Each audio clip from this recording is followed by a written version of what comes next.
சாவித்ரி அன்பர்கள் அனைவருக்கும் இனிய காலை வணக்கம். நாம் பயின்று கொண்டிருப்பது சாவித்ரி மகா காவியத்தின் 6வது புத்தகம், 2வது காண்டம், the book of fate, the way of fate and the problem of pain. இந்த காண்டத்தில் பகவான் விண்ணுலக முனிவர் நாரதர் வாயிலாக சாவித்ரியோட அம்மா விதி பற்றியும் அது தரும் வேதனை பற்றியும் கேட்கின்ற கேள்விகளுக்கு பதில் கூறுகின்றார். முக்காலும் நாரதருடைய பேச்சாகவே அமைந்துள்ளது இக்காண்டம். இந்த காண்டத்தில் பகவான் மிகவும் விரிவாக மனிதன், உலகுப்படும் துயரம், அதன் காரணமான விதி, இது எல்லாவற்றையும் பற்றி கூறுகின்றார். 4 பகுதிகளை நாம் முடித்துவிட்டோம். இன்றிலிருந்து 5வது பகுதியை தொடங்கப் போகின்றோம். இன்று நாம் பார்க்க போகும் வரிகள் 620 659 வரிகள் வரை. கொஞ்சம் கூடுதலான வரிகளை எடுத்துக்கொண்டிருப்பதால் நாம் வேகமாக செல்லலாம்.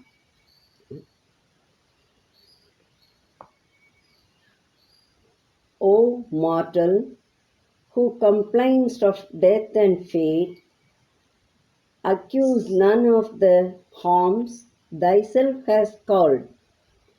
This troubled world thou hast chosen for thy home. Thou art thyself the author of thy pain.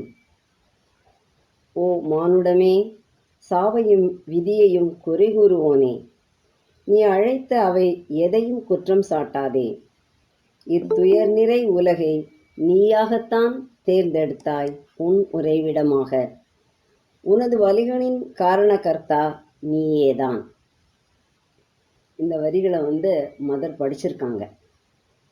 அதே போல் இதனுடைய கடைசி வரி, thou art thyself the author of thy pain is epigram, இதை போன்ற வரி. இந்த 4 வரிகளிலும் மனிதனுக்கு ஏற்படுகின்ற வலி, வேதனை, விதி, இது எல்லாமே மனிதனே அவற்றை தேர்ந்தெடுத்து கொண்டு விட்டான், அவன்தான் காரணம் என்று பகவான் இங்கே எடுத்துரைக்கின்றார். முதல்ல நம்ம பார்த்துருக்கோம் 161 168 வரிகளில் சாவித்ரியோட அம்மா நாரதரை பார்த்து விதி, வலி, துயரம் இவற்றையெல்லாம் நும் இறைவனா படைத்தான் அப்படின்னு சொல்லி அவற்றை கேட்கின்றார்கள். இன்பத்தை மட்டுமே படைக்க வேண்டிய இறைவன் இவற்றையெல்லாம் அவனே படைத்தானான் என்று கேட்கின்றார்.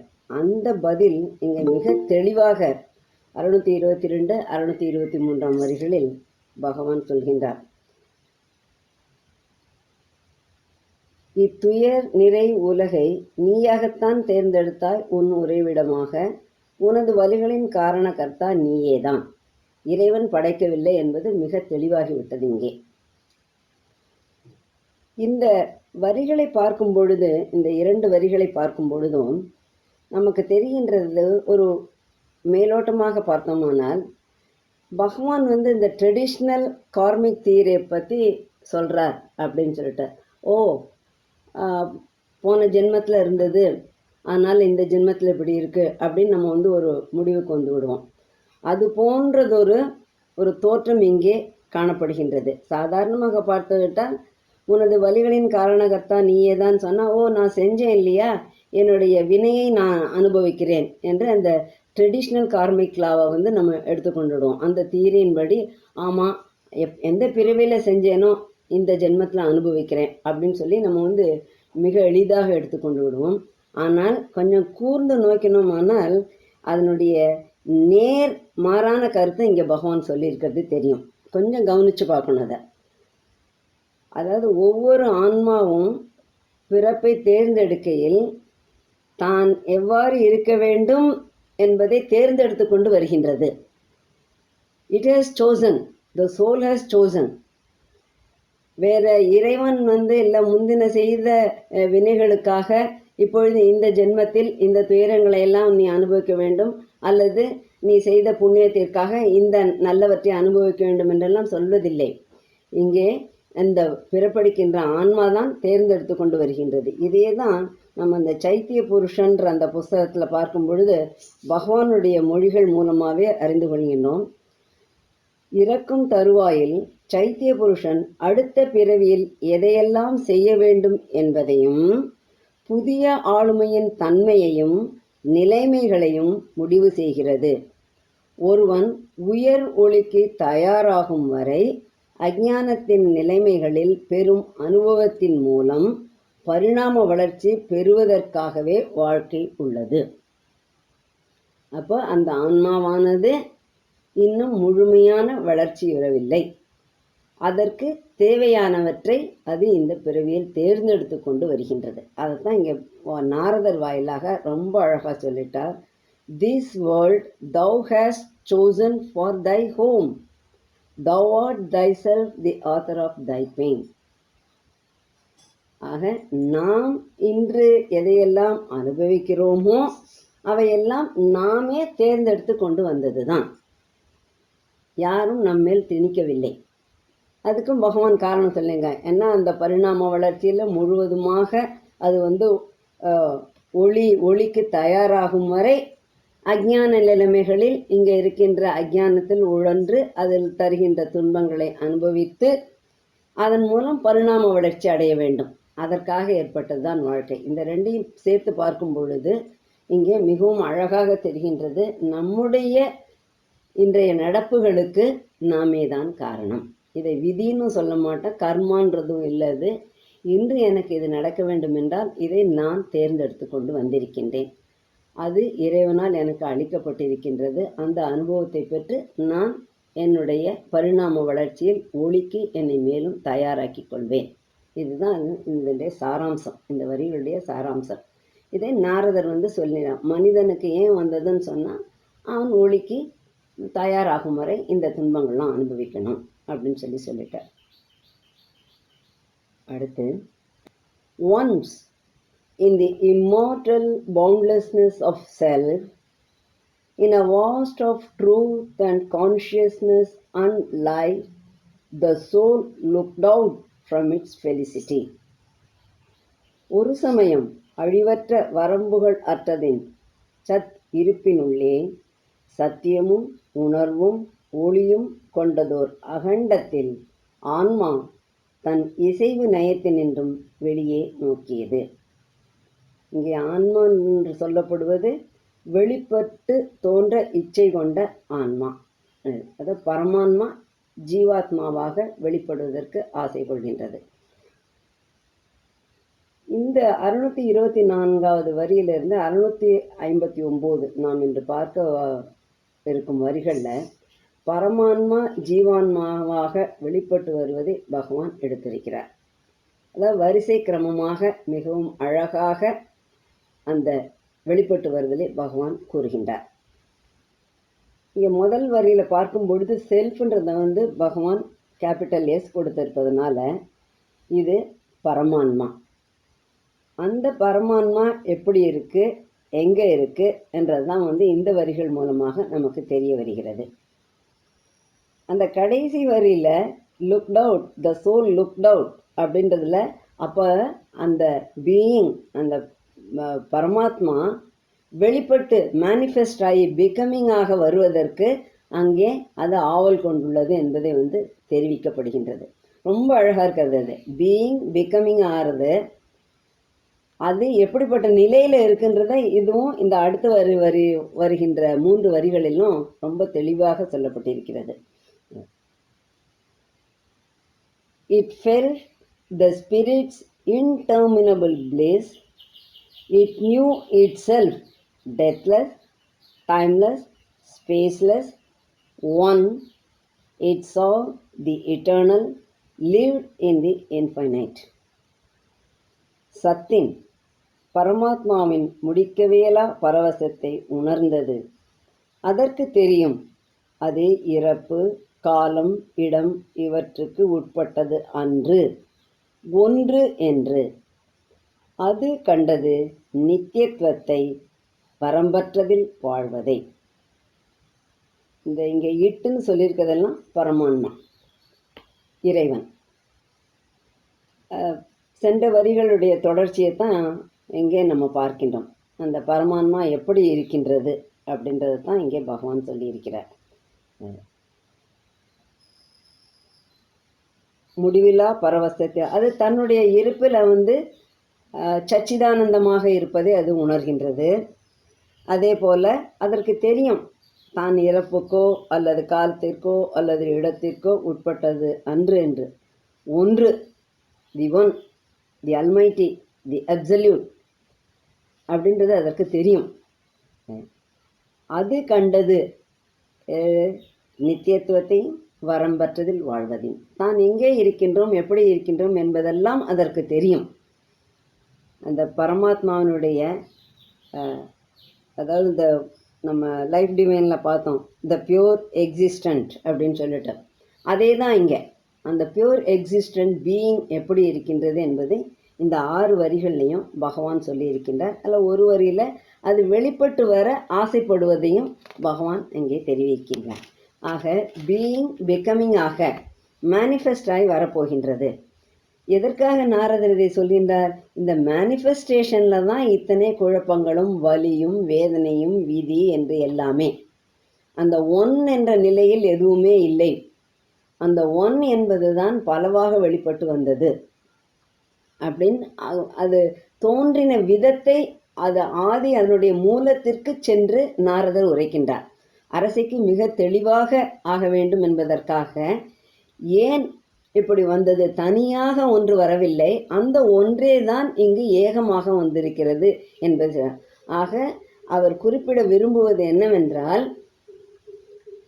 ஒவ்வொருவரும் இங்கு பிறந்துள்ள ஒவ்வொரு ஆன்மாவும் இறை அம்சத்தை கொண்டிருக்கின்றது, இறைவனுடைய ஒரு பாகம்தான் என்பதைத்தான் அவர் இங்கே குறிப்பிட வருகின்றார். Then, curious of a shadow thrown by truth, it strained towards some otherness of self. It was drawn to an unknown face peering through night. இந்த வரிகளில் நம்ம த பீயிங் பிகமிங் ஆக போகிறத பார்க்கிறோம். ரொம்ப தெளிவாக தெரிகின்றது. தென் curious of a shadow thrown by truth, it strained towards some otherness of self. It was drawn to an unknown face peering through night. பிறகு பரம சத்தியத்தினால் வெளிப்போந்த நிழல் ஒன்றில் அதி ஆர்வமுற்று தன்னின் வேறுபட்ட ஒன்றுக்காக முயன்று வருத்தி கொண்டது. இருளினூடே கூர்ந்து நோக்கிய முன்னுணர்ந்திராத தோற்றம் ஒன்றை நோக்கி கவர்ந்து இழுக்கப்பட்டது. ரொம்ப ரொம்ப ரொம்ப பகவான் அப்படியே ஒரு கவிதை நயத்தோட ரொம்ப அழகாக அங்கே இந்த வரிகளையெல்லாம் அமைத்திருக்கின்றார். பரம சத்தியத்தினால் வெளிப்போந்த நிழல் ஒன்றில், ஸோ தன்னுடைய நிழலை தான் அது பார்க்கின்றது. அது எப்படி இருக்கின்றது? அதற்கு நிழல் உண்டா? உண்டு. எந்த இடத்துல மேனிஃபெஸ்ட் ஆகி வரப்போகின்ற சமயத்தில் அது தன்னுடைய மறுபகுதியை பார்க்கின்றது. அதனால்தான் இந்த இடத்துல shadow thrown by truth, truth capital T கொடுத்துருக்கார் பகவான். பரம சத்தியம் அதுலேருந்து ஒன்று வெளிப்பட்டு எரியப்பட்டு அங்கே இருக்கின்றது. அதை பார்க்கின்றது. அதில் ஆர்வமுற்று பார்த்து தன்னின் வேறுபட்ட ஒன்று, தன்னை முற்றிலுமாக அது மாற்றிக்கொள்ள வேண்டும்.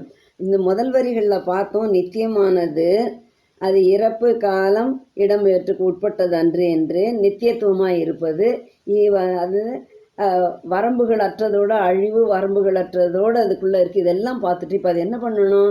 காலத்துக்குள்ளே வரணும், இடத்துக்குள்ளே வரணும், வரம்புக்குள்ளே வரணும், அழிவுக்குள்ளே வரணும். அதாவது நித்தியத்துவத்துலேருந்து அநித்தியத்துக்கு வரணும். இத்தனையும் அது அதர்னஸ், சம் அதர்னஸ் ஆஃப் செல்ஃப், என்னுடைய மறுபகுதி இவை எல்லாம் என்று அது உணர்கின்றது. எதிலிருந்து அது வருகின்றது?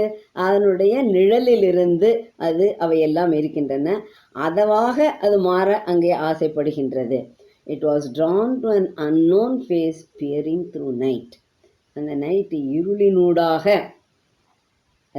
முன்னுணர்ந்திராத தோற்றம் ஒன்றை நோக்கி கவர்ந்து இழுக்கப்பட்டது. It was attracted. அது அப்படியே ஓ அதுவாக நான் மாறினால் என்ன? அதற்கு ஏகமாக இருந்து நம்ம அடுத்த வாரத்தில் பார்க்க போன்ற வரிகளில் அதெல்லாம் வரும். அதற்கு ஏகமாக இருந்து அது இது அதற்கு அநேகமாக ஆனால் எப்படி இருக்கும் என்று அது நினைக்கின்றது. ஆக இந்த அநேகமாக ஆரம்பித்து விட்டது. இதையே தான் நம்ம லைஃப் டிவைனில் இப்போ நம்ம பார்த்துட்டு இருக்கிற இந்த டிவைன் மாயாவில் 125வது பக்கம் 7வது பேராவில் எனக்கு தோன்றியது.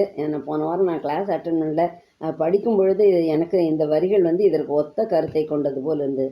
கடைசி வரி, it is then a self determining power in universal consciousness, a capacity in self-awareness of infinite existence to perceive a certain truth in itself and direct its force of creation along the line of that truth which has presided over the cosmic manifestation.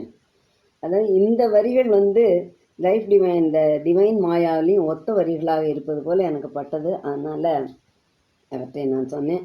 ஆனால் Sivakumar chart தான் கேட்கணும், அது ரெண்டும் ஒத்தது தானா இல்லை வேறுபட்டதா என்று. இங்கே நம்ம முக்கியமாக பார்க்க வேண்டியது என்னன்னு சொன்னால் ஷேடோ, அந்த நிழல்ன்றத அந்த வார்த்தையை பார்க்கணும். செல்ஃப்னு முதல்ல வரியெல்லாம் நம்ம பார்த்துருந்தோம். இங்கே முதல் வரிகளில், அதாவது 624ல் செல்ஃப்னு கேபிட்டல் எஸ் கொடுத்துருந்தார் இல்லையா, அந்த வருகின்ற அந்த பேரான்மா தன்னுடைய நிழலினாலேயே ஈர்க்கப்படுகின்றது அப்படின்னு பகவான் சொல்கின்றார். ஒரு ட்ரூத்து, பரம சத்தியமே அந்த நிழலை எரிகின்றது, அதிலேயே அது ஆர்வம் கொள்கின்றது. ஒன்றை வெளியே எரிந்துவிட்டு அதை பார்த்து அதில் சென்று அடைவதற்கு அது விரும்புகிறது. ஆக அந்த பரமான்மாவானது இச்சை கொண்டு விட்டது, அதனாலேயே அந்த நிழல் வெளிப்படுகின்றது. ஏன் நிழல் வெளிப்பட வேண்டும் என்றால் இதுதான் காரணம். அந்த நிழல் அதில் ஒரு அட்ராக்ஷன் இருக்குது, அதில் என்ன இருக்குன்னு பார்க்கணும் அப்படின்னு அது நினைக்கும் பொழுது அதற்கு படைக்கின்ற ஆற்றல் இருக்கின்றது. அந்த நிழலுக்கும் படைக்கின்ற ஆற்றல் இருக்கின்றது. ஆனால் அந்த நிழலானது முழுமையானது அல்ல. எப்படி மரணதேவன் ஒளிக்கடவுளனுடைய ஒரு பகுதியோ அந்த கேண்டோவில் நம்ம பார்க்கும் பொழுது அப்படியே அந்த மரணதேவன் கரைந்து அமிழ்ந்து விடுகின்றான், அந்த இடத்துல ஒளி தேவன் வருகின்றான் என்று அங்கே வரும். ஆக அவனே தான் இவன். ஆனால் இந்த மரணதேவன் என்ன செய்கின்றான், தனக்கு எல்லா ஆற்றலும் இருப்பதாக அவன் பாவனை செய்து கொண்டு உலகத்தை தன் கைப்பிடியில் விதி என்ற ஒன்றாக வைத்து கொண்டு தன் கைப்பிடியில் வைத்திருக்கின்றான். இப்போ அதை எக்ஸ்பீரியன்ஸ் பண்ணணுன்றதான் இறைவனுடைய ஆசை. பரமான்மா ஜீவாத்மாவாக அந்த காலத்துக்கும் இடத்துக்குள்ளும் மரணத்துக்குள்ளும் ஆட்பட்டு எப்படி இருக்கணுன்றதை அனுபவிக்க போகின்றது. அடுத்து வருகின்ற வரிகளில் அது மிக தெளிவாக இருக்கின்றது. இந்த ஷேடோவின் காரணமாகத்தான் உலகு தோன்றுகிறது என்று பகவான் சொல்ல போகிறார்.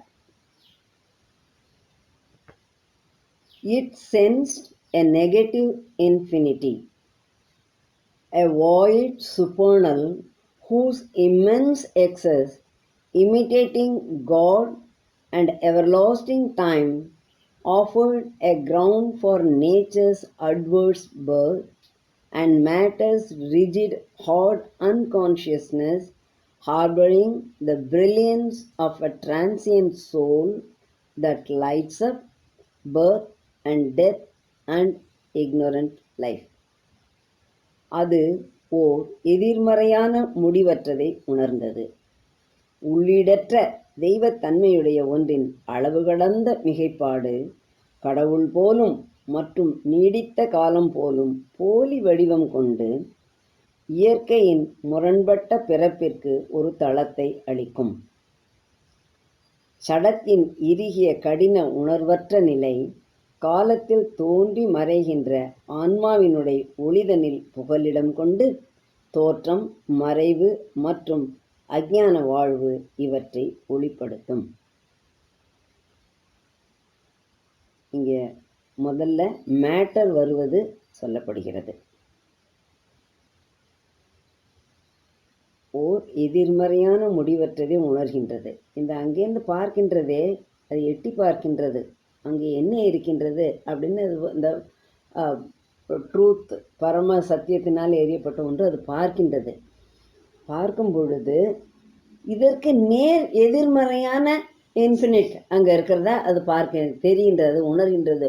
ஓ, அதுவும் இன்ஃபினிட், ஆனால் நேர் எதிர்குணங்கள் கொண்டதாக அது இருக்கின்றது. இது எதெல்லாம் வைத்திருக்கின்றதோ அதற்கு நேர் எதிரடியானவே அங்கே இருக்கின்றது.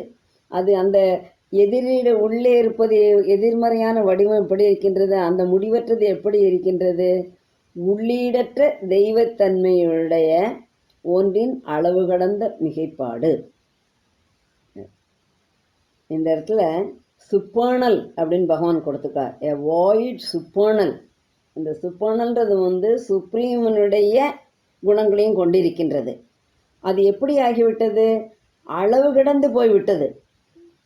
அந்த அளவு கடந்தது அதில் இருக்கும் பொழுது எல்லாமே தெரிந்து போகின்றன.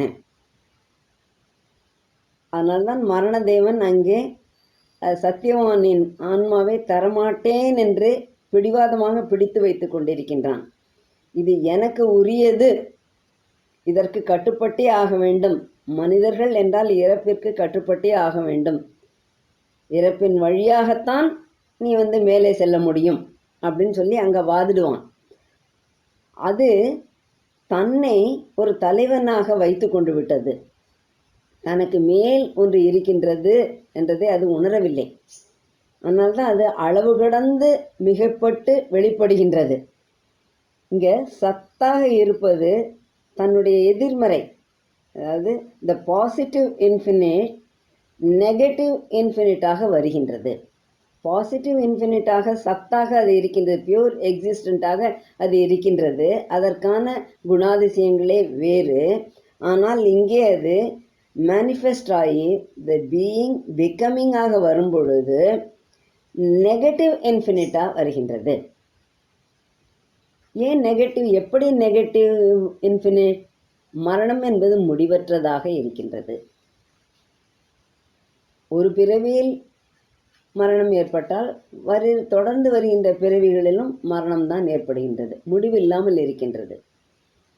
எந்த தோன்றுவது எதை எடுத்து கொண்டாலும் அதற்கு ஒரு முடிவு இருக்கின்றது. அதுதான் இந்த இடத்துல சொல்லப்படுகின்றது நெகட்டிவ் இன்ஃபினிட்டி. இந்த நெகட்டிவ் இன்ஃபினிட்டி மூலமாக இறைவன் மனிதனை அடைய வேண்டும் என்பது அவனுக்கு கொடுக்கப்பட்டிருக்கின்ற ஒன்று. ஆனாலும் இதுக்குள்ளேயே மனிதன் இருந்து கொண்டிருப்பதனால் அவனால் முற்றுமாக வெளிவர முடியவில்லை. இதற்காக போரிட வேண்டியிருக்கின்றது. ஆகவே அவனுடைய வாழ்க்கையை இதே நிலையில் கொண்டு சென்றால் அதை அடைய முடியாது. மனித வாழ்வானது தெய்வீக வாழ்வாக மலர வேண்டும். அதற்கு மனிதன் தன் ஆன்மாவை கை கொண்டிருக்க வேண்டும். இந்த காரணங்களுக்காகத்தான் சாவித்திரி இங்கே அவதாரம் எடுத்து வந்திருக்கின்றாள். சத்தியவான் என்ற உண்மையும் இங்கே வந்திருக்கின்றது. அது தன்னை மரணத்திற்கு உட்படுத்தி கொண்டு ஒரு பெரிய தியாகத்தை செய்து மனித இனத்திற்கு அந்த 2 அவதாரங்களும் ஒரு பெரிய வரப்பிரசாதத்தை கொண்டு வந்திருக்கின்றனர். இதுதான் சாவித்திரி காவியத்தினுடைய முக்கியமான சாராம்சமே. ஒன்று மரணிக்க இச்சிக்கிறது, ஒன்று அதை காப்பாற்றி அதனுடைய வாழ்வை இங்கே புவியில் தெய்வீக வாழ்வாக மாற்ற விரும்புகிறது, வேலை செய்கிறது. இந்த 2 சக்திகளுமாக சேர்ந்து இங்கே வேலை செய்கின்றன. இந்த அளவு கடந்த மிகைப்பாடு எப்படி இருக்கின்றது? அதனுடைய குணாதிசயங்களை இங்கே கீழே சொல்கிறார். அதை டிஸ்கிரைப் பண்ணுறாருங்க. கடவுள் போலும் மற்றும் நீடித்த காலம் போலும் போலி வடிவம் கொண்டு. மரணதேவன் சொல்லுவான், அந்த கேண்டோ நம்ம பார்க்கும் பொழுது, நான் தான் கடவுள், ரொம்ப அகங்காரத்தோடு சொல்லுவான். நீ வேற யார் கடவுள்னு சொல்கிறான், நான் தான் கடவுள் அப்படின்னு சொல்லி அங்கே சொல்லுவான். அதேவே கடவுள் போலும் நீடித்த காலம் போலும் இடைவிடாது இருந்து கொண்டே இருக்க முடியும் என்பது போலும் அது போலி வடிவம் கொள்கின்றது.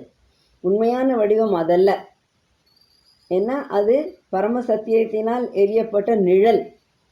அது நெகட்டிவ் இன்ஃபினிட்டாக மாறி இருக்கின்றது. ஆகவே அதனுடைய கொண்டு வந்திருக்கின்ற வடிவமும் போலியானது, உண்மையானது அல்ல. இது இந்த இடத்துல ஒரு சின்ன இது பண்ணிக்கணும். அதாவது இயற்கையின் முரண்பட்ட இல்லை, முரண்பட்ட இயற்கைன்னு வரணும். அதை மாத்திரம் கொஞ்சம் மாற்றிக்கோங்க நீங்கள். முரண்பட்ட இயற்கையின் பிறப்பிற்கு ஒரு தளத்தை அளிக்கும். இயற்கையானது எப்படி இருக்க வேண்டும்? முற்றுமான ஆனந்தத்தில் இருக்க வேண்டும். ஆனால் இங்கே இயற்கையானது முரண்பட்டு இருக்கிறது. அதனால தான் முரண்பட்ட இயற்கை. அந்த முரண்பட்ட இயற்கை பிறப்பதற்கு ஒரு தளத்தை, ஒரு இடத்தை அது கொடுக்கின்றது. Afforded a ground for nature's adverse birth. இந்த கேபிட்டல் என் கொடுத்துருக்கும் பொழுது அந்த நேச்சர்ன்றது உயர் இயற்கை. அந்த உயர் இயற்கை என்பது இறைவனுடைய முற்றிலுமான ஒரு பகுதி. அது ஆனந்தத்திலேயே இருப்பது, நித்தியமாக இருப்பது, அந்த குணங்கள் எல்லாம் அதற்கு உண்டு. ஆனால் இங்கே அது முரண்பட்டு அதனுடைய எதிர்மறையாக பிறக்கின்றது. அதற்கு இங்கே ஒரு கிரவுண்டு, ஒரு நிலமானது அளிக்கப்பட்டது. அப்போது அங்கே என்ன வருகின்றது?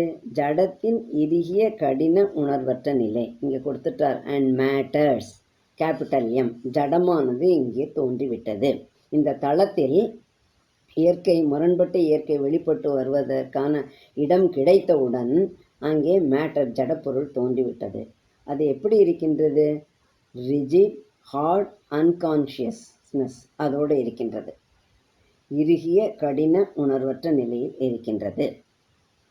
அங்கே இதற்கு நேர்மாறான நிலை இங்கே 100% சேஞ்ச் ஆகி இறுகி போய் கடினமாய் உணர்வற்ற நிலையிலும் அன்கான்ஷியஸ்னஸில் கிடக்கு. அது விழுந்து விட்டது. ஆனால் என்ன செய்கின்றது? harboring the brilliance of a transient soul that lights up birth and death and ignorant life.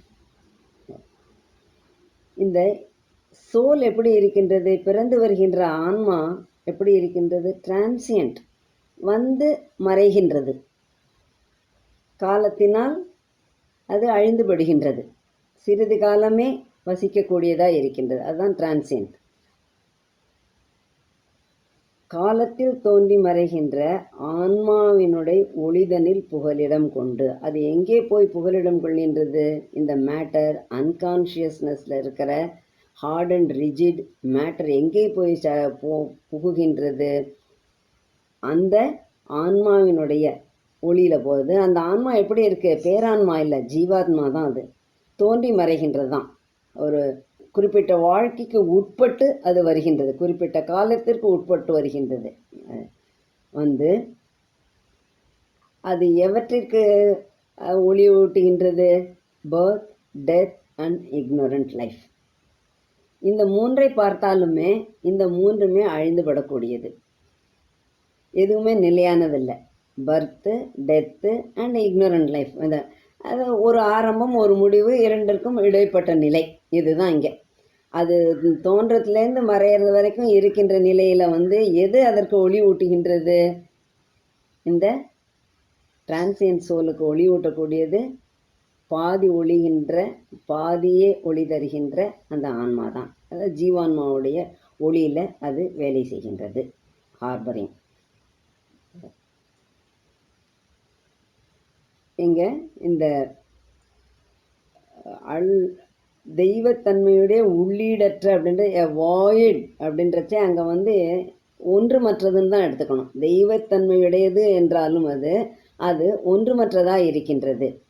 உள்ளே உள்ளீடற்ற ஒன்றாக இருக்கின்றது. இப்போ அடுத்தாப்புல நம்ம பார்க்க போகிறோம், இந்த ப்ரெக்னன்ட் ஜீரோ அதுவும் இங்கே வருது, அதையும் நம்ம பார்க்க போகிறோம். ஆனால் இங்கே இது இருப்பது ஒன்றுமற்ற வெறுமையில் தான் அது இருக்கின்றது. அதில் தான் அது வருகின்றது. அதில் தான் அது அளவு கடந்து மிகைப்பட்டு வெளித்தோன்றுகின்றது. அதனாலேயே இங்கே என்ன ஆகின்றது? இம்மாற்றலாக இருந்தது மாற்றலாகி விடுகின்றது. பிளிஸ் ஆனந்தத்திலேயே இருக்கின்றது, சஃபரிங் கொள்ள வருகின்றது, துன்பத்தை வலியை அனுபவிக்கிறது. அப்புறம் கான்ஷியஸ்னஸில் இருக்கிறது அன்கான்ஷியஸ்னஸுக்கு போயிடுறது. தென் ஃபைனலி ட்ரூத் ஃபால்ஸ்வுட்டாக மாறிடுறது. இதுதான் இந்த 4 நிலைகள் தான் மதர் ஃபஸ்ட்டு லைனுக்கான விளக்கமாக அங்கே சொல்லியிருப்பார்கள். இவையெல்லாம் பிறக்க வேண்டிய தருணம், அதற்காக காத்து கொண்டிருக்கின்றது உலகு அப்படின்னு சொல்லியிருப்பாங்க. இது எல்லாம் எதிர்மறையாக இங்கே மாறி இருக்கின்றது. எப்பொழுது? ஜடம் தோன்றிய நிலையிலேயே. ஜடம் தோன்றிவிட்டது. அப்பொழுது அந்த நிலையானது அந்த 4 நிலைகளும் திரிந்து அதனுடைய எதிர்மறையாக மாறிவிட்டன. இந்த எதிர்மறையிலேயே ஜீவாத்மாவானது வழிநடத்தி செல்லப்படுகின்றது அதனுடைய குறைந்த ஒளி கொண்ட ஆன்மாவின் ஒளியின் மூலம். ஆனால் அந்த ஒளியை கொண்டே அது முயன்று பாடுபடுகின்றது. இவ்வளவும் இந்த வரிகளில் நமக்கு தெரிகின்றது. இந்த இம்மன்ஸ் எக்ஸஸ்ன்றதே அதுதான். முற்றிலுமான இம்மாற்றல் நிலையிலிருந்து நேர் எதிரடையான மாற்றலுக்கு போகிறது. அதைத்தான் இங்கே பகவான் இம்மன்ஸ் எக்ஸஸ்ன்னு சொல்கிறார். நடு இடைப்பட்ட நிலை எதுவுமே இல்லை, அடுத்த நேர்மறைக்கு அது போய்விடுகின்றது. அந்த 4 தன்மைகளும் இம்மாற்றல், பிளிஸ், கான்ஷியஸ்னஸ், ட்ரூத் எல்லாம் அவனுடைய நேர் எதிர்மறைக்கு திரும்பி விடுகின்றதை தான் பகவான் இங்கே இம்மன்ஸ் எக்ஸஸ் என்று கூறுகிறார். A mind arose that stared at nothingness till figures formed of what could never be. It housed the contrary of all that is. மனம் ஒன்று எழுந்து பூஜ்யத்தினை கூர்ந்து நோக்கும். எப்போதுமே தோன்றுதற்கில்லா வடிவுகள் உருவாகும் வரை அது மனம் எல்லாவற்றின் முரண்பாடுகளிலும் குடிகொள்ளும். இங்கே பூஜ்யம் என்பது உள்ளீடற்ற ஒன்று. இன்னும் அந்த ப்ரெக்னன்ட் 0 வரல. அதே இதுதான் தொடர்ந்து வருகின்றது. ஒன்றுமற்ற தன்மை, அந்த வாய்டு தான் இங்கே வந்து கொண்டிருக்கின்றது. இந்த நிலையில் ஜடம் தோன்றியதை பிறகு மனம் தோன்றுவதை பகவான் கூறுகின்றார். எம் மைண்ட் கேபிட்டல் எம் கொடுத்துருக்கிறதுனால இது உலகளாவிய மனம், அதாவது பிரபஞ்ச மனம். அந்த மனமானது தட் ஸ்டார்ட் அட் நத்திங்னஸ், அது பார்க்கின்ற இடத்துலையும் அங்கேயும் ஒன்றுமே இல்லை. ஆனால் அது எது வரைக்கும் பார்க்கின்றது? Till figures form of what could never be. எதெல்லாம் வர முடியாததோ அதெல்லாம் வரும் வரைக்கும் அந்த மனமானது அதை உற்று நோக்குகின்றது. ஆனால் அங்கே எதுவும் இல்லை, இருந்தாலும் அது பார்த்து கொண்டிருக்கின்றது. இது வரைக்கும் வராததெல்லாம் வரணுமே, அது வர்ற வரைக்கும் நான் அந்த ஹார்பரிங் கஷ்டப்பட்டு நான் வேலை செஞ்சாகணும் அப்படின்ற மாதிரி அது அங்கே பார்க்கின்றது. ஆனால் அது என்ன செய்கின்றது? எல்லாவற்றின் முரண்பாடுகளையும், நெகட்டிவ் பாசிட்டிவ் எல்லாத்துலேயும் மனமானது போய் தன்னை பொருத்தி கொள்கின்றது. அதற்கு பாசிட்டிவ் எது நெகட்டிவ் எதுன்னு பிரித்து பார்க்க முடியவில்லை. ஏனென்றால் அதற்கு பரம சத்தியம் தெரியவில்லை. அது பார்க்கின்ற இடத்தில் ஒன்று மற்றும் இல்லாமல் இருப்பதால் அதற்கு தெரியவில்லை. எது நல்லதை பயக்கும், எது கெடுதலை கொடுக்கும் என்பதனால் அதற்கு தெரியலை. ஆனால் எல்லாவற்றையும் தனக்குள்ளே வாங்கி கொண்டு விடுகின்றது. அங்கே ஜடத்தை பற்றி முதல்ல சொன்னார், அடுத்தாப்புல மனத்தை பற்றி இங்கே பகவான் சொல்கின்றார். மனம் தோன்றிவிட்டது இங்கே. அடுத்து a knot appeared as being's huge sealed cause, its dumb support in a blank infinite, in whose abysm spirit must disappear. A darkened nature lived and held the seed of spirit, hidden and feigning not to be.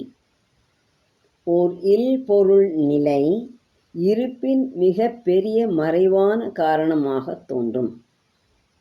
இயல்பாக அமைதியான அதன் சார்பு மலைப்பு தரும் அனந்தத்தில், அதன் அடி ஆழத்திலே சிற்பொருள் தன்னை இழந்து போதல் வேண்டும். இருள்தனில் வாழ்ந்த ஆழ்ந்த இயற்கை உயிருருவின் பீஜத்தை கைக்கொள்ளும். மறைந்துள்ள அது இல்லாதது போல் பாசாங்கு செய்யும். இங்கே அதன் என்று சொல்லியிருக்கிறது. அதன் அடியாழம்ன்றது அனந்தத்தினுடைய அடியாழத்தில். அதே போல் இன்னொரு அது என்று இருப்பது உயிருரு, அதாவது ஸ்பிரிட்டில், பூமியில் உயிர்களாக வரப்போகின்ற ஜீவன். இங்கே தான் வருது இந்த நாட்டுன்றது தான் வந்து ப்ரெக்னன்ட் ஜீரோ, அனைத்தையும் உள்ளடக்கிய நிலை, அதுதான் பீயிங். பீயிங் பிகமிங்காக மாற காரணமாவதற்கு என்ன? இந்த நாட்டு தான் அப்படின்னு சொல்லி இங்கே சொல்லப்படுகின்றது. அது காரணமாக தோற்றம் அளிக்கின்றது. It appeared, not appeared, the pregnant zero appeared as being huge sealed cause. ஏன் அது பிகமிங்காக ஆகணும் அப்படின்றதுக்கான காரணம் இதுதான். ஏனென்றால் அது அந்த பிகமிங்காக வரப்போகின்ற அது எல்லாவற்றையும் கை கொண்டிருக்கின்றதுன்ற அர்த்தம். பீயிங்க்கு ஒன்றும் எல்லாத்தையும் வச்சுருக்கணுன்ற அவசியம் இல்லை. இந்த பிகமிங்காக வருகின்றது அதற்குள்ளேயே எல்லாம் இருக்கின்றது. ஆனால் இந்த ஜடமும் மனமும் என்ன செய்கின்றது? ஒன்றுமற்ற வாய்டு அந்த நத்திங்னஸை தான் அது ரெண்டும் பார்க்கின்றது. ஆனால் இங்கே வருகின்ற அந்த பிகமிங், அதாவது முழுமையாக வெளிப்பட்டு வருகின்ற அந்த ஜீவன், அது ஜடத்தால் ஆனது, மனதை கொண்டிருக்கின்றது, மற்றும் அதற்குள்ளே எது இருக்கின்றது? இறைவனுடைய அனைத்தும் இருக்கின்றது.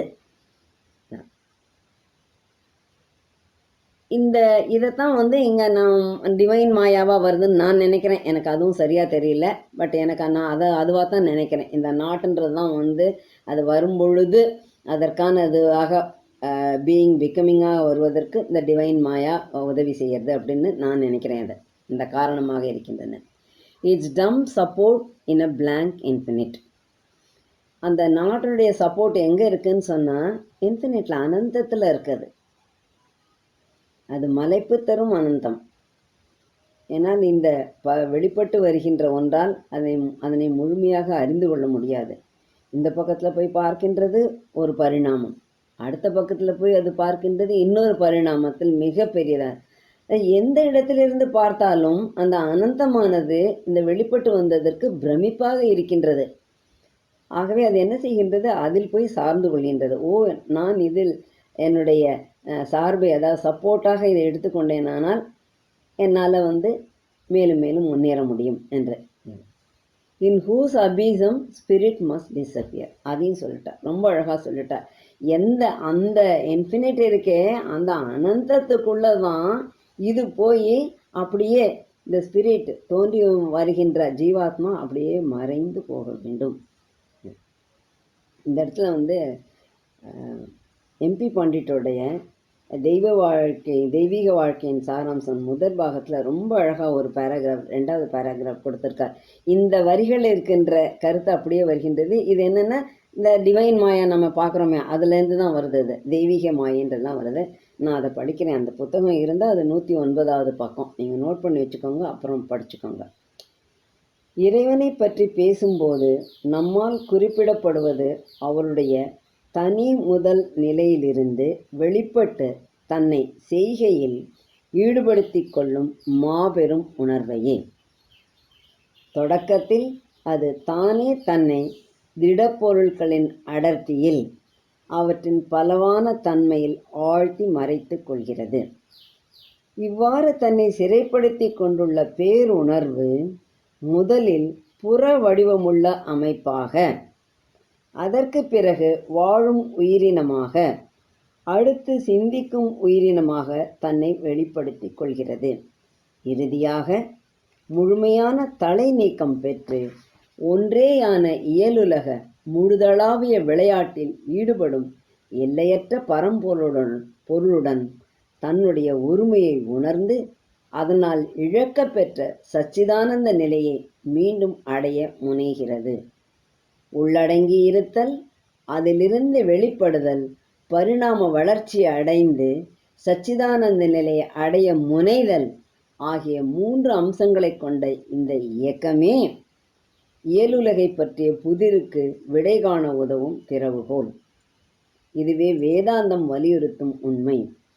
பரிணாம வளர்ச்சி கோட்பாட்டின் வாயிலாக விஞ்ஞானம் வலியுறுத்தும் உண்மையும் இதுவே. ரொம்ப அழகாக சொல்லியிருக்கின்றார் அதை. அதாவது அதில் கரைந்து போக வேண்டும். இப்போ நம்ம பார்த்தோம், disappear, spirit must disappear.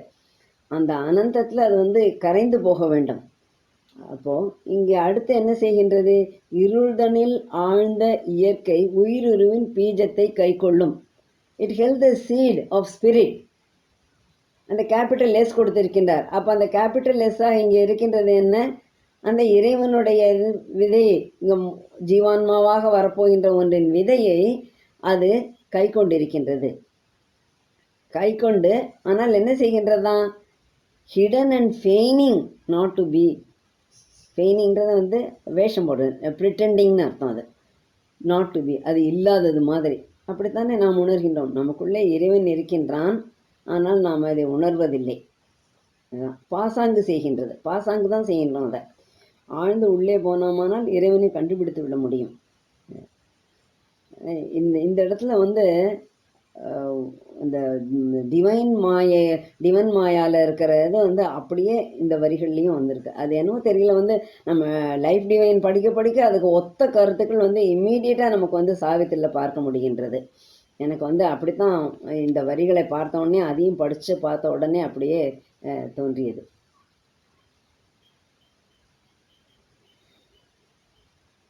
Eternal consciousness became a freak of an unsouled almighty inconscient and breathed no more as spirit's native air. Bliss was an incident of a mortal hour, a stranger in the insentient universe. ஈரில் கால உணர்வு நிலை இயற்கை பிறழ்வாக ஆங்கே உருவாகியது.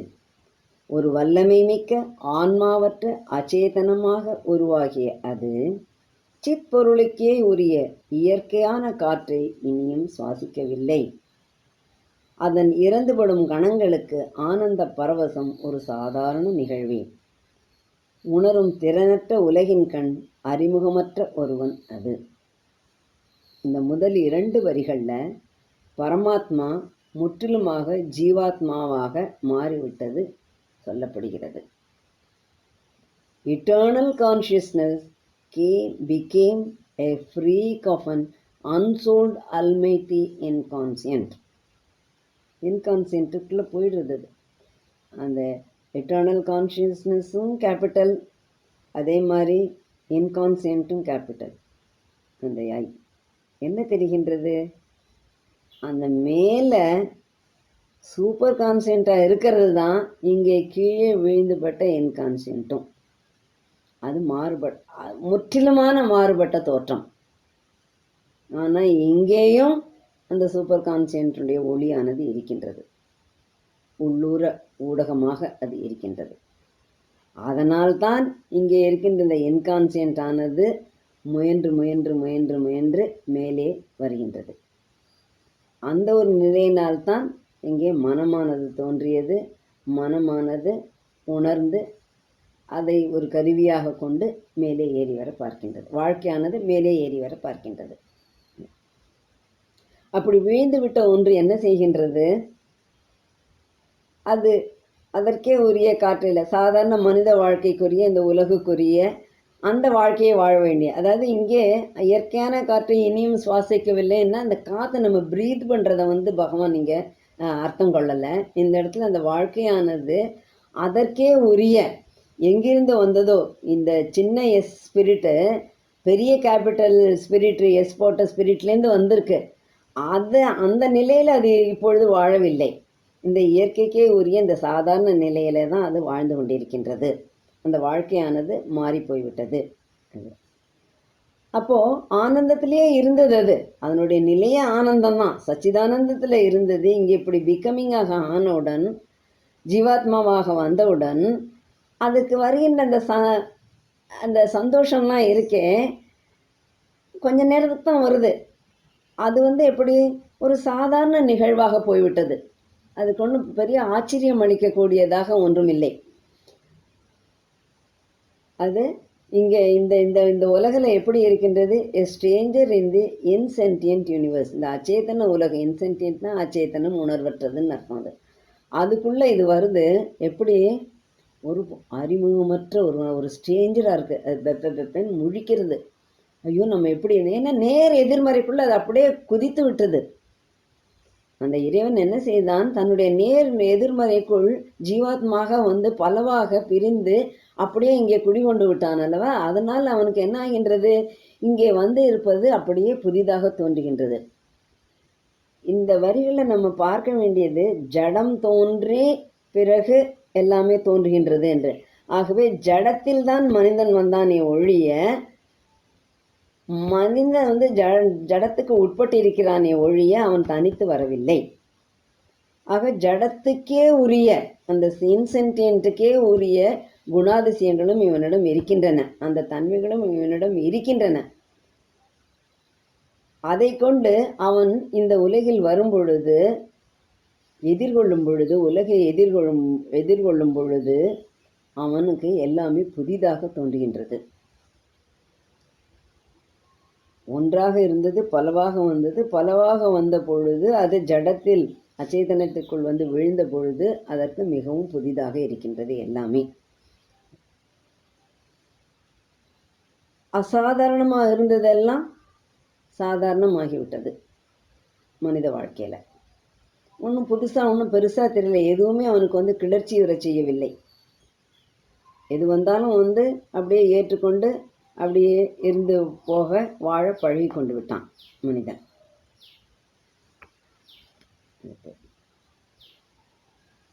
As one drawn by the grandeur of the voyage, the soul attracted leaned to the abyss.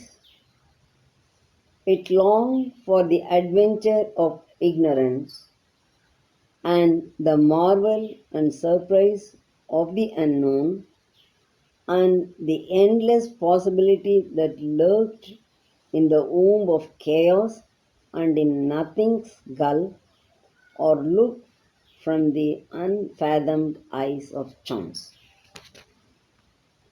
ஆரவாரமிகு சூன்யத்தின்பால் இழுக்கப்பட்ட ஒன்று போல கவரப்பட்ட ஆன்மா தொல் பெரும் பாழினுள் சாய்வுற்றது. அது அஞ்ஞானத்தின் சாகசங்களுக்கென ஏங்கியது. அறியாதனவற்றின் அற்புதம் மற்றும் திடீர் திருப்பங்களுக்குமாக பதுங்கியிருக்கும் முடிவற்ற சாத்தியக்கூறுகளுக்காக குழப்பத்தின் கர்ப்பத்துள்ளேயும் சூன்யத்தின் பெரும் பிளவினூடேயும் அல்லது வாய்ப்பெனும் அளக்கொணா ஆழத்தினின்றும் தேடியது. Very poetic way of putting an idea அப்படின்னு ஸ்ரத்தாவன் வந்து இந்த கிளாஸில் சொன்னாங்க. இந்த வரிகளை பற்றி மிகவும் கவித்துவமாக அமைக்கப்பட்டுள்ள கருத்து. இந்த வரிகளில் பார்க்கும் பொழுது முற்றிலுமாக ஆன்மா விழுந்துபட்டுவிட்ட நிலை முதல் 2 வரிகளில் நமக்கு தெரிகின்றது. As one drawn by the grandeur of the void, the soul attracted leaned to the abyss. இந்த வரிகளில் பகவான் கேபிட்டல் கொடுத்துருக்கிறது தான் வந்து நம்மளை வந்து ரொம்பவும் சிந்திக்க வைக்கின்றது. ஏன் பகவான் கேபிட்டல் கொடுக்க வேண்டும்? இந்த கேபிட்டல் சாவித்திரியில் பார்த்தோமானால் வருகின்ற இடமெல்லாம் வந்து அங்கே ஒரு தெய்வீகத்தன்மையை பகவான் குறிப்பிட்டிருப்பார்னு அர்த்தம். முதல்ல நம்ம அதை தெரிஞ்சுக்கணும். கேபிட்டல் வந்ததுன்னு சொன்னாலே சாதாரண இது அல்ல, அது தெய்வீகத்து தன்மை உடையது அப்படின்றத நம்ம புரிஞ்சுக்கணும். இந்த முதல் 2 வரிகளில் இருந்து அது முற்றிலுமாக விழுந்துபட்டு விட்டது. அட்ராக்டட் என்ன? drawn by the grandeur of the void. தனக்கு எதிராப்பில் இருக்கிறத ஒன்று பார்க்கின்றது, அதுவும் அதே தான், அதனுடைய நிழலும் அதே தான்.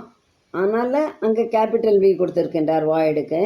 அதே போல் இந்த அபீஸு கீழே போய் இன்கான்சியன்ட்டுக்குள்ளே விடுறது இல்லையா, அங்கேயும் இறைவன் இருக்கின்றான். அது போய் வீழ்ந்த இடமும் அப்படித்தான் இருக்கின்றது. ஆனால் அது என்ன, நடுவில் வந்து இன்சென்டியண்ட்டாக போனதுனால தெரிந்து கொள்ள முடியாமல் இருக்கின்றது. ரொம்ப அழகாக இருக்கின்றது. ஒரு இடத்திலிருந்து வருகின்றது, எல்லாம் இருக்கின்ற இடத்திலிருந்து வருகின்றது. அது வீழ்ந்து விட்ட இடமும் எல்லாவற்றையும் கொண்டிருக்கின்றது, மாறுபட்ட ஒன்றாக. ஆனால் அதற்குள்ளே இருந்து அதனை பெற முடியும் என்பதை இது தெரிந்து கொள்ளாமல் இருக்கின்றது. அதாவது வீழ்ந்துபட்ட இந்த ஜீவாத்மா. இங்கே முதல்ல பார்த்தோம்னா அது என்ன செய்கின்றது, அதன் சார்பு மலைப்பு தரும் அனந்தத்தில், அதில் தான் அது சார்ந்து நிற்கின்றது. வீழ்ந்துபட்ட நிலையிலும் அது எதை சார்ந்து நிற்கின்றது? அனந்தத்தை சார்ந்து நிற்கின்றது. இக்கருத்துக்களை எல்லாம் பார்க்கும் பொழுது நம்மளால் ஒன்று சேர்த்து புரிந்து கொள்ள முடியாது. சாவித்திரியில் எப்பொழுதுமே அப்படி தான் இருக்கும். கருத்துக்கள் ரொம்ப அழகாக இருக்கும். ஆனால் மொத்தத்துக்குள்ளே நம்ம கொண்டு போய் அதை பொருத்தி வைத்து பார்க்க முடியாது. ஒரு கதையில் வர்ற மாதிரி இந்த நிகழ்வுகளை வைத்து கொண்டு ஏதோ ஒன்று சொன்னால் கூட அந்த இதுக்கு பொருத்தமாகி வைத்துக்கணும். இங்கே சாவித்திரியில் அப்படி பார்க்க முடியாது.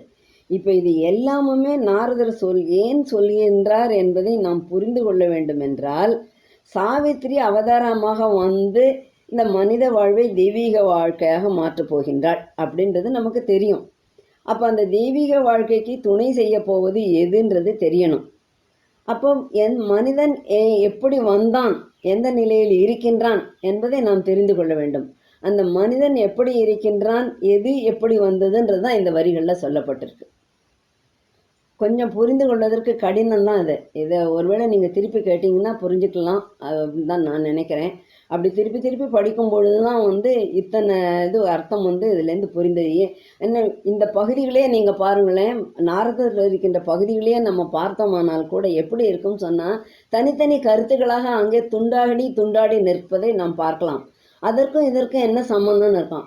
மொத்தமாக நம்ம பார்க்கும் பொழுது ஏன் விதி அதெல்லாம் வந்தது, துயரம் ஏன் வந்தது, மனிதன் தான் அதை அவனுக்கு தேவையாக இருந்து, இல்லைன்னா அவன் ஆனந்தத்திலேயே இருந்திருப்பான், அவன் இந்த நிலையிலேருந்து மாற வேண்டும் என்று இறைவன் கடவுளர்கள் கொடுத்த சம்மட்டி அடி வலின்னு அது ஒரு முதல் பகுதியில் அவர் நாரதர் சொல்லியிருப்பான். அடுத்த பகுதிகளில் மனிதன் அப்படியே இருந்து விட்டால் முடியாதே, அவனுக்கு உதவி செய்ய வேண்டும் என்று அவதாரங்கள் வருகிறார்கள், அவதாரங்களை பற்றி சொல்லியிருப்பார்.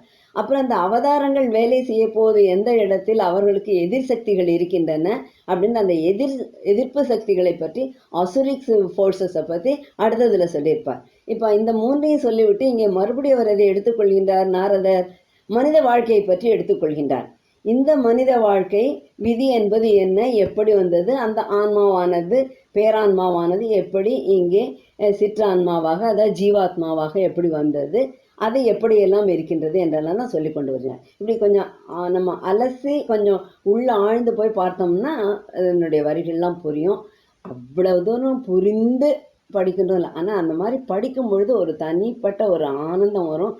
பகவானுடைய மற்ற வார்த்தைகளை நம்ம புரிந்து கொள்வதற்கு இது எளிதாக இருக்கும். சாதாரண நடைமுறை வாழ்க்கைக்கு பகவானுடைய லெட்டர்ஸ் ஆஃப் யோகா அது அந்த இதெல்லாம் நிறைய உதவி பண்ணும். ஆனால் இன்னும் ஆழமாக நாம் போகணும்னு சொன்னால் சாவித்திரி அது உதவி செய்யும். அதற்கு இப்படிப்பட்ட வரிகளை நம்ம படிக்கும் பொழுது இன்னும் உள்ளே ஆழ்ந்து போக முடியும். அடுத்தாப்புல வருகின்றது என்னன்னா, அந்த முதல் 2 வரிகளில் சொல்லிட்டார் எப்படி அது கீழே விழுந்து விட்டது, முற்றிலுமாக கீழே வந்து விட்டதுன்னு சொல்லிட்டார். அந்த நிலையில் விழுந்துபட்ட நிலையில் தொல்பெரும் பாழினுள் சாய் உற்றதா அப்படியே போய் விழுந்து விட்ட நிலையில் அது எவற்றையெல்லாம் எங்கெல்லாம் தேடுகின்றது, இதைத்தான் அங்கே சொல்லியிருந்தார். ரொம்ப மிகவும் அழகாக அமைக்கப்பட்டுள்ள அது. அது அஞ்ஞானத்தின் சாகசங்களுக்குவென ஏங்கியது. அறியாமை தருகின்ற சாகசம், அங்கே பார்த்தாலும் இக்னோரன்ஸ் கேபிட்டல் ஐ. அறிவு குறைந்த நிலையிலிருந்து மேல் அறிவுக்கு செல்லுகின்ற நிலை. அப்போ அந்த மேலறிவுக்கு செல்லும் பொழுது சாகசங்கள் தேவைப்படும். சாதாரண நிலையில் இருந்து விட்டால் சாகசங்கள் இல்லை. ஒரு வீரார்ந்த ஒரு என்னால் முடிக்க முடியாத ஒன்றை நான் செய்யும் பொழுது தான் எனக்கு அதுக்கு தனிப்பட்ட ஆற்றல் தேவையாக இருக்கும், தனிப்பட்ட பாடங்கள் தேவையாக இருக்கும், தனிப்பட்ட பாடங்களை நான் கற்றுக்கொள்வேன். அதற்காக இந்த வீழ்ந்துபட்ட ஆன்மாவானது இயங்குகின்றது முதல்ல. அடுத்தது என்ன, அறியாதனவற்றின் அற்புதம் மற்றும் திடீர் திருப்பங்களுக்குமாக. Unknown and the marvel and surprise of the unknown. Aswapati அவ்வளோ தூரம் எல்லா உலகங்களையும் பயணித்து வந்த பொழுதும் கடைசியில் பார்க்கும்போது த பர்சூட் ஆஃப் தி அன்னோவபிள், அதைத்தான் தேடியும். அன்னோவபிள் இவ்வளோலாம் போயிட்டு வந்த பிறகும் அங்கே அன்னோவபிள்னு ஒன்று இருக்கின்றது. அது என்ன, இன்னமும் எனக்கு தெரியாத ஒன்று அங்கே இருக்கின்றது, அதை நான் தேட வேண்டும் அப்படின்னு சொல்லி இருக்கும் பொழுது தான் தெய்வீக அன்னை அவருக்கு ஒரு சிறு ஒரு தோற்றமாக காட்டிவிட்டு சென்றவுடன் அவருக்கு அன்னோவபிள்ன்றது அவள்தான் அந்த தெய்வீக அன்னை தான், அவளை அந்த ஜெகன்மாதாவை நான் போய் பிடித்து கொள்ள வேண்டும் என்று அப்புறம் தி அடரேஷன் ஆஃப் த டிவைன் மதர்ன்னு சொல்லி அந்த அந்த புக்கு வந்திருக்குது. அதே மாதிரி இங்கே என்ன, அந்த அன்னோனை அது அதனுடைய மார்வல் சர்ப்ரைஸ் என்னன்றதை தெரிஞ்சுக்கணும் அப்படின்றதுக்காக. அப்புறம் பதுங்கியிருக்கும் முடிவற்ற சாத்தியக்கூறுகளுக்காக. இங்கே எல்லாமே எப்படி இருக்கின்றது, என்லெஸ் பாசிபிலிட்டிஸ் இருக்குது. அவை எல்லாமே உள்ளே பதுங்கி இருக்கின்றன. அதற்கெல்லாம் இது ஏங்குகின்றது. விழுந்து பெற்ற அந்த ஜீவாத்மாவானது பிகமிங் ஆனது ஏங்கி கொண்டிருக்கின்றது. இதெல்லாம் கிடைக்கணும். அப்போ அது எங்கே போய் தேடுகின்றதாம், குழப்பத்தின் கர்ப்பத்துள்ளேயும் சூன்யத்தின் பெரும் பிளவினூடேயும் அல்லது வாய்ப்பெனும் அளக்கொண ஆழத்தினின்றும். அங்கே என்ன, இந்த 3 இடங்களில் போய் அது தேடுகின்றது. என்னது, womb ஆஃப் கேயாஸ். கேயாஸ்க்கு கேபிட்டல் சி கொடுத்துட்டார். அப்போ அந்த கேயாஸ்ன்றது என்ன, நாம ஏற்படுத்தி கொண்ட ஒன்றில் தெய்வீகனும் இணைக்கின்றான்.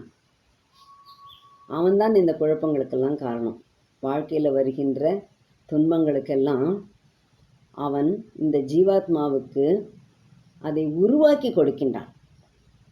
தேர்ந்தெடுத்து வந்தது இந்த ஜீவாத்மா, அதை மறந்துடக்கூடாது. இந்த வாழ்க்கையை தேர்ந்தெடுத்து வந்திருப்பது நாம். ஆனால் இதற்குள்ளே ஒரு குழப்பத்தை கொடுத்து, போலி ஒன்றை கொடுத்து உண்மையை கண்டுபிடிக்கும்படி இறைவன் செய்கின்றான். அண்ட் இன் நத்திங்ஸ் கல்ஃப், எப்படி சூன்யத்தின் பெரும் பிளவினோடையும் அங்கேயும் போய் அது பார்க்கின்றது. அந்த நத்திங்னஸ்லேயும் அது நத்திங்ஸோட கல்ஃபுக்குள்ளே உள்ளே போய் என்ன இருக்குன்னு பார்க்கின்றது. அந்த அதே போல் வாய்ப்பெனும் அளப்பன ஆழத்தினின்றும் தேடியது. Unfathomable ease of chance. Chance capital C. அப்போது கேயாஸை கொடுத்தவன் தான் இந்த சான்ஸையும் கொடுத்துருக்கான். அதை நம்ம கவனிக்கணும். கேயாஸை மாத்திரம் கொடுத்துட்டு அவன் போயிடல, அதுக்கான சான்ஸையும் கொடுத்துருக்கான், பாசிபிலிட்டிஸை கொடுத்துருக்கான். இங்கெல்லாம் போய் அது தேடிக்கொண்டிருக்கின்றது. அந்த அன்ஃபேதம்டு ஐஸ் ஆஃப் சான்ஸுக்குள்ளே இருக்கா, இல்லை நத்திங்ஸோட கல்ஃபுக்குள்ளே இருக்கா, இல்லை womb ஆஃப் கயாஸுக்குள்ளே இருக்கா, நான் தேடுற இதெல்லாம் அப்படின்னு சொல்லி அந்த ஜீவாத்மாவானது ஒரு பயணத்தை மேற்கொள்கின்றது. அதுதான் இந்த வாழ்க்கை. இன்றைக்கு நம்ம இதோடு முடித்துக்கொள்வோம். அடுத்த வாரத்தில் பார்க்கலாம். நான் சொன்னது மாதிரி இந்த பின்னாடியிலேருந்து முன்னாடி போய் பார்க்கலாம், சாவித்திரியை முன்னாடியிலேருந்து பின்னாடி வந்து பார்க்கலாம். எப்படி பார்த்தாலும் நம்மளால் அதை அர்த்தம் செய்து கொள்ள முடியும். எந்த இடத்துலேருந்து எப்படி பார்த்தாலும் அற்புதமான விளக்கங்கள் நமக்கு கிடைக்கும். நன்றி.